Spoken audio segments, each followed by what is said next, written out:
Welcome back. The details. My name is Nermeen Abdurrahman.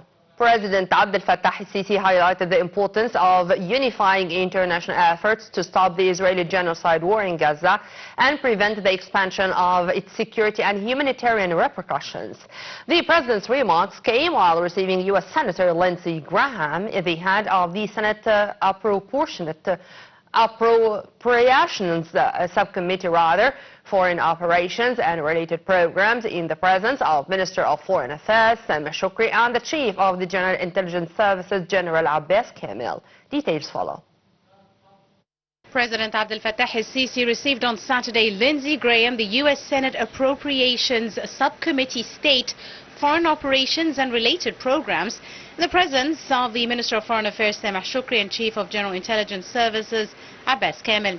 Presidential spokesperson Councillor Ahmed Fahmy said during the meeting the U.S. Senate praised the Egyptian pivotal and fundamental role to enhance security and stability in the region, as well as the strategic partnership between Egypt and the United States, proven by the continuing coordination during the successive regional and global crises.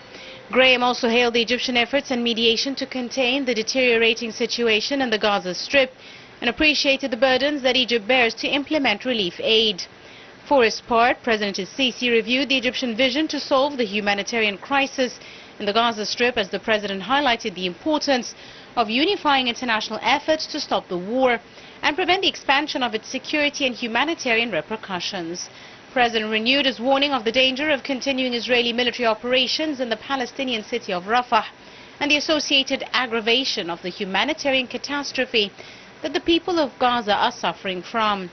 The head of state urged the need for all parties to engage seriously to reach a ceasefire agreement in a way that allows progress towards implementing the two-state solution as the best path on ensuring justice and sustainable security in the region.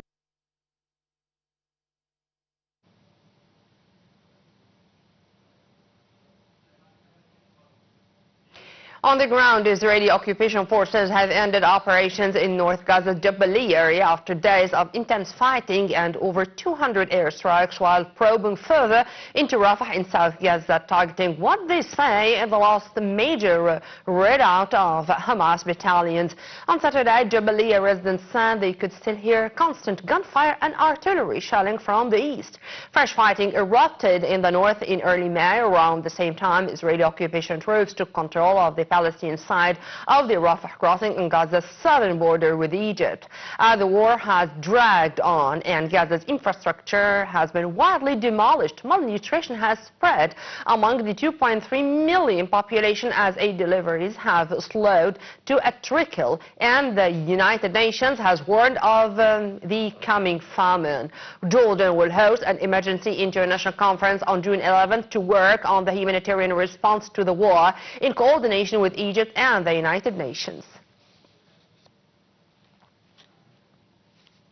For his part, Israeli Prime Minister Benjamin Netanyahu said on Saturday there could be no permanent ceasefire in Gaza until Hamas was destroyed, casting doubt on a key part of a truce proposal that American President Joe Biden said Israel itself had made. Details follow.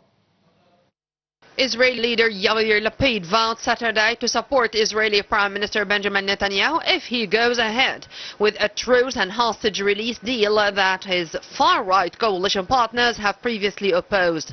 American President Joe Biden said on Friday that Israel had offered a new roadmap towards a full ceasefire, including the release of hostages held by Hamas in the Gaza Strip. Netanyahu's far-right coalition partners, including National Security Minister Itamar Ben-Gvir and Finance Minister Bezalel Smotrich, have previously threatened to bring down his government if the war ends without the destruction of Hamas. Lapid said in a post on social media platform, "I remind Netanyahu that he has our safety net for a hostage deal if Ben-Gvir and Smotrich leave the government."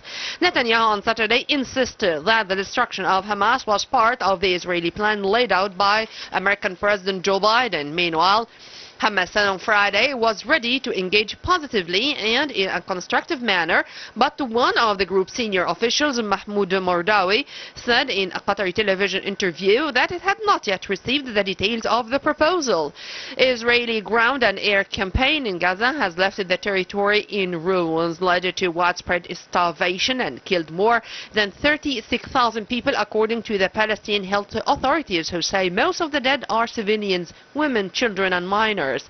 Last month, Netanyahu defied calls from world leaders by sending Israeli occupation troops into Rafah, the last place in tiny crowded Gaza that they had not yet entered in force, displacing more than 1 million Palestinians who had been sheltering there.